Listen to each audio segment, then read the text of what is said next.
वरदराज। वरदराज नाम का एक बालक विद्यालय में पढ़ता था। उसका मन पढ़ाई में नहीं लगता था। कोई भी पाठ उसे याद नहीं होता था। वह पढ़ने के लिए पुस्तक तो खोलता था, पर कुछ याद नहीं कर पाता था। उसके अध्यापक उसे बार बार समझाते, पर उसे कुछ भी समझ में नहीं आता था। नतीजा यह हुआ कि उसके सारे साथी अगली कक्षा में चले गए और वह उसी कक्षा में रह गया। धीरे धीरे उसका मन पढ़ाई से हटने लगा। उसने सोचा कि पढ़ाई लिखाई मेरे बस की बात नहीं है, अतः वह विद्यालय छोड़कर चल दिया।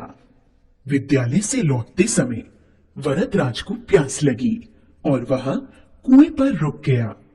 कुएं पर कुछ औरतें पानी भर रही थीं। उसने एक औरत से पानी मांगा। औरत ने उसे पानी पिला दिया।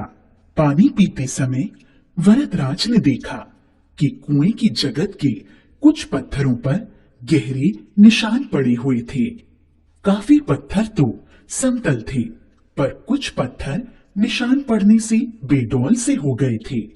उसे समझ में नहीं आ रहा था कि आखिर पत्थरों पर निशान कैसे पड़ गए। इस बारे में उसने उस औरत से पूछा जिसने उसे पानी पिलाया था। औरत ने उसे समझाया, बेटे, कुएं से पानी निकालने के लिए हम रस्सी का प्रयोग करते हैं। पानी भरने वाली रस्सी बार बार इन पत्थरों से रगड़ खाती है, इसलिए पत्थर घिस गए हैं। वरदराज की समझ में कुछ नहीं आया। उसने कहा, भला इतनी पतली और नरम रस्सी इन कठोर पत्थरों पर निशान कैसे बना सकती है।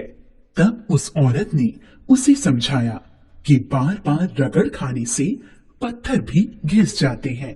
पत्थर रस्सी से कठोर अवश्य हैं, पर रस्सी बार बार उसे घिसे तो उस पर निशान पड़ ही जाता है। वरदराज को लगा कि अगर एक मुलायम रस्सी कठोर पत्थर पर निशान बना सकती है, तो क्या मैं पढ़ाई नहीं कर सकता हूँ। मैं भी बार बार अपना पाठ दोहराकर कक्षा में उत्तीर्ण होकर दिखलाऊंगा। वरदराज नए उत्साह के साथ विद्यालय लौट गया। उसने अपने अध्यापक के पैर छूकर आशीर्वाद लिया। वह एक बार फिर पढ़ाई करने में जुट गया। उसने खूब मेहनत से और मन लगाकर पढ़ाई की। अपनी मेहनत और परिश्रम के बल पर एक दिन वह बहुत बड़ा विद्वान बना।